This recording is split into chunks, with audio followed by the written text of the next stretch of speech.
আজকের ফিস্ট হচ্ছে আমার স্টুডেন্টদেরকে নিয়ে।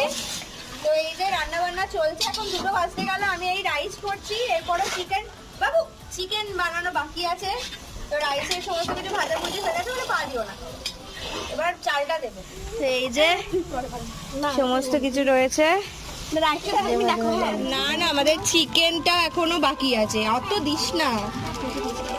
এই যে মশলা পড়ছে চিকেনের মধ্যে, জিরে গুঁড়ো, ধনে গুঁড়ো সব দেওয়া হয়ে গেছে। এবার এটা চাপা দিয়ে আর ফুটতে তুলেই হয়ে যাবে চিকেন কষা। আলুগুলো দিয়ে দে, আলুগুলো দিয়ে দে, ভুলেই যাচ্ছি কি সব দেবো।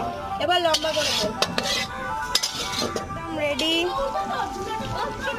যে অবশেষে আমাদের রান্না বান্না হয়ে গেছে, ওরা ওখানে সব বসে। এবার চিকেন আসবে। স্যার চিকেন কেমন হয়েছে রে? এই তনুশ্রী বস বস, তুই আর দিতে হবে না, ভালো হয়েছে? তনুশ্রী বস বস।